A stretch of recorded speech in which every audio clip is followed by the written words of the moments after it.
नमस्कार. मी पंजाब डक. राज्यात म्हणजे खूप ठिकाणी पावसाळ्यासारखा पाऊस पडणार आहे, काही ठिकाणी गारपीट होणार आहे, काही ठिकाणी वारं सुटणार आहे, म्हणून हा अंदाज सर्व शेतकऱ्यांनी लक्षात घ्यायचा.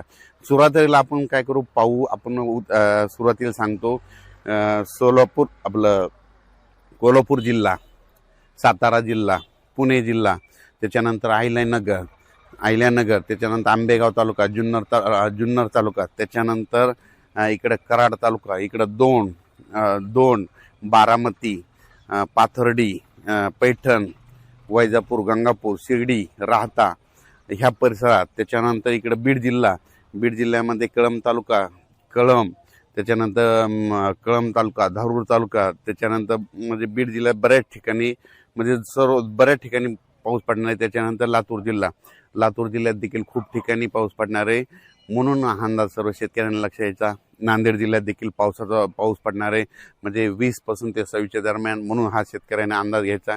गारपीट देखील होणार आहे, पाऊस देखील पडणार आहे. लातूर जिल्ह्यात देखील गारपीट होणार आहे, बीड जिल्ह्यात देखील गारपीट होणार आहे, अहिल्यानगरकडे देखील खूप गारपीट होणार आहे.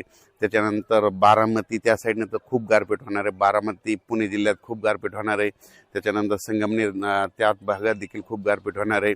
त्याच्यानंतर नंदुरबार जिल्हा, धुळे जिल्हा, जळगाव जिल्हा, संभाजीनगर, जालना, परभणी, बुलढाणा जिल्हा, त्याच्यानंतर नांदेड जिल्हा, हिंगोली जिल्हा,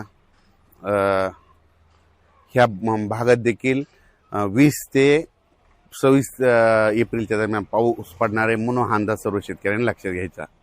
तसेच अमरावती जिल्हा, अकोला जिल्हा, वर्धा जिल्हा, भंडारा जिल्हा, त्याच्यानंतर यवतमाळ जिल्हा, त्याच्यानंतर नांदेड जिल्हा, ह्या परिसरात बी पाऊस पडणार आहे, पण तिकडल्या प्रमाणात म्हणजे खूप कमी राहणार, तिकडे जरा जास्त राहणार नाही अवकाळी, म्हणून हे अंदाज लागायचा. खरा पाऊस मात्र तुम्हाला एक सांगतो दक्षिण महाराष्ट्राकडे होणार आहे.